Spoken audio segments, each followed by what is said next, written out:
Halo guys, dengan saya Degan Gadget di sini. Kali ini kita akan membahas dan mengulik bagaimana pengalaman penggunaan Redmi 10 di tahun 2025 ini.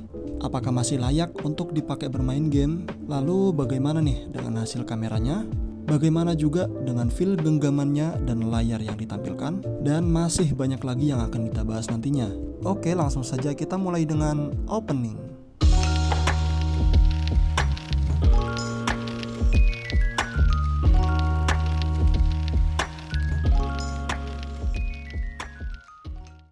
Oke guys, jadi Redmi 10 itu memiliki dua versi, yaitu versi basicnya dan juga Redmi 10 versi 2022. Dari info yang saya dapat sih ini tuh tidak ada bedanya ya, selain 4 bulan perbedaan waktu rilis. Pertama, untuk feel ketika digenggam, menurut saya HP ini cukup nyaman sekali untuk digenggam, meskipun hanya dengan satu tangan saja. Saya rasa ini tuh karena lengkungan di kanan kiri dari smartphone ini, yang ngebuat gripnya itu terasa mantap sekali. Ya, meskipun bodi belakang dan framenya itu hanya dari plastik atau polikarbonat saja. Selanjutnya kita akan lihat dari sisi persisinya. Pada bagian bawah dari smartphone ini terdapat lubang mikrofon, lubang USB Type-C, dan grill speaker. Lalu pada sisi kanannya terdapat tombol volume dan tombol power yang merangkap sebagai pemindai sidik jari. Selanjutnya pada bagian atas dari smartphone ini yang terlihat cukup ramai karena di situ ada lubang mikrofon, sensor IR blaster, lubang grill speaker yang kedua, dan tentunya lubang favorit semua orang yaitu jack audio. Selanjutnya, pada bagian kiri dari smartphone ini hanya terdapat lubang SIM tray triple slot. Untuk tombol-tombolnya ini terasa clicky dan tidak ringkih sama sekali, terasa cukup padat dan solid.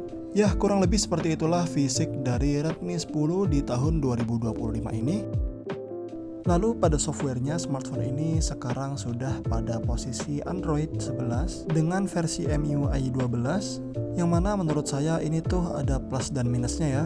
Untuk sisi plusnya, saya mungkin sudah terasa nyaman dengan toggle dan notifikasinya. Namun minusnya adalah saya jadi sedikit was-was dengan OS Android yang sudah cukup tua ini, yang sebenarnya ini bisa diakali dengan custom ROM atau yang lainnya. Kalau boleh jujur, sebenarnya Android 11 sih masih bisa ya untuk menjalankan aplikasi-aplikasi terbaru untuk 2 tahun atau 3 tahun ke depan setidaknya. Ya, tapi tetap saja menurut saya Android 11 sudah bisa dikatakan cukup berumur.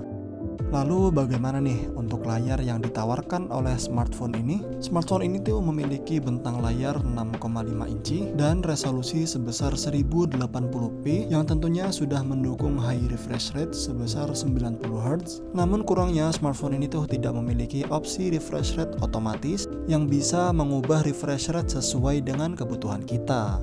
Untuk panelnya, tentunya smartphone ini memiliki panel IPS dengan keluaran warna yang sudah cukup bagus menurut saya. Dan bagusnya lagi, smartphone ini tuh memberi kita pilihan untuk memilih warna yang ditampilkan, mulai dari vivid, tersaturasi, hingga standar, yang cocok untuk kebutuhan kita ketika memakai smartphone ini untuk mengedit gambar atau video. Adapun untuk sensitivitas sentuhannya, menurut saya ini tuh sudah cukup satset ya. Tidak ada yang namanya touch delay atau yang lainnya. Pada bagian layar tentunya yang akan menjadi pembahasan adalah visibilitas di bawah sinar matahari. Buat saya kecerahan layarnya ini sudah bisa dibilang cukup ya untuk dipakai panas-panasan di bawah sinar terik matahari. Tentunya ini tuh sudah cukup cocok untuk teman-teman pakai narik ojek online setiap harinya. Sedikit kelewatan bagaimana nih bezel layar dari smartphone ini? Ya tentunya ini tuh layaknya smartphone 1 jutaan yang lainnya. Pada sisi kanan, kiri, dan atasnya ini sudah terbilang cukup tipis. Lalu pada bagian bawahnya ya terasa begitulah cukup tebal. Selanjutnya untuk performa jeroannya, sekedar info, Redmi 10 yang saya punya ini memiliki varian RAM sebesar 6GB dan internal sebesar 128GB, yang mana menurut saya RAM segitu tuh sudah mulai memasuki standar terbawah bagi kebutuhan kebanyakan orang di tahun ini. Lalu untuk chipset atau SoC-nya, smartphone ini menggunakan chipset MediaTek Helio G88 dengan fabrikasi sebesar 12 nanometer dengan GPU-nya bertipe Mali G52MC2, yang mana menurut saya ini tuh sudah cukup bisa diandalkan untuk keperluan sehari-hari bagi kebanyakan orang di tahun ini.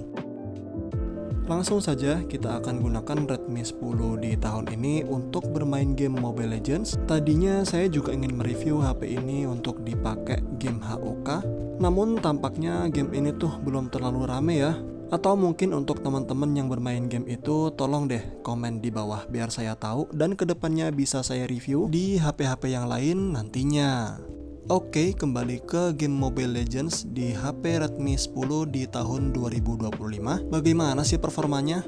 Jadi smartphone ini tuh mendapatkan setting refresh rate 60Hz atau tinggi dan grafiknya bisa sampai ultra. Namun saya akan gunakan HP ini pada setting refresh rate tinggi dan grafiknya super saja, karena saya rasa grafik super itu sudah lebih dari cukup dari yang saya inginkan, dan tentunya ini akan lebih menghemat baterainya. Dan langsung saja di sini saya akan bermain game Mobile Legends dalam mode Brawl. Seperti biasa, buat teman-teman yang sudah sering nonton channel ini tahu ya alasannya kenapa kita bermain dalam mode Brawl. Buat teman-teman yang lain, ayo dong dukung channel ini agar bisa terus mereview HP bekas di tahun 2025 ini dengan cara klik tombol like pada video ini dan tombol subscribe pada channel ini dan nyalakan lonceng notifikasinya. Secara pribadi, saya ingin berterima kasih sebanyak-banyaknya buat teman-teman yang sudah mendukung channel ini dengan cara-cara tadi yang sudah saya sebutkan. Oke, kembali lagi pada gamenya. Di sini saya menggunakan hero bertipe marksman yaitu Layla. Lalu untuk settingannya saya biarkan seperti awal tadi ya. Dan teman-teman bisa menilai sendiri nih bagaimana pengalaman bermain game menggunakan Redmi 10 di tahun 2025 ini dengan cara menonton gameplay yang saya mainkan.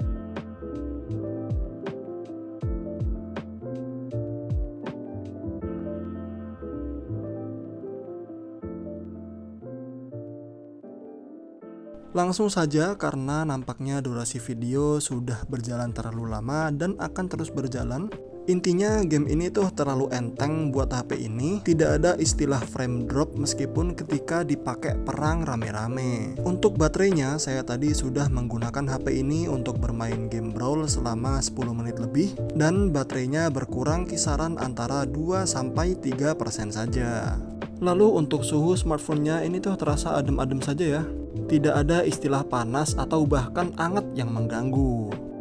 Lalu pada bagian kameranya, Redmi 10 memiliki resolusi kamera utama sebesar 50 megapiksel dengan apertur atau bukaan sebesar f1.8 dan spesialnya adalah smartphone ini memiliki lensa ultrawide beresolusi 8 megapiksel dan sisanya hanyalah lensa-lensa gimmick seperti 2 megapiksel makro dan 2 megapiksel depth sensor. Dan inilah mode-mode lainnya yang ditawarkan oleh smartphone ini, bisa dibaca sendiri-sendiri ya teman-teman semua.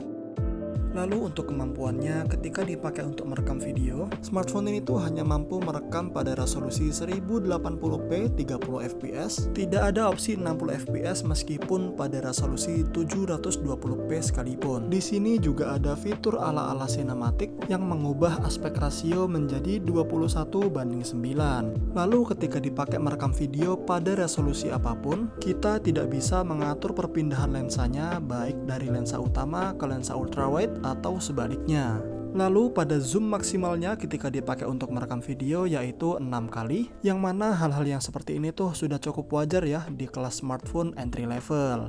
Kita tidak bisa berharap lebih mengingat harga yang ditawarkan sudah begitu murah dengan beberapa fitur keunggulan di beberapa aspek lainnya. Berikut ini adalah sampel foto dan video yang saya ambil menggunakan smartphone ini. Lalu untuk yang penasaran dengan keluaran suara dari dual speakernya bisa tonton di akhir video ini ya.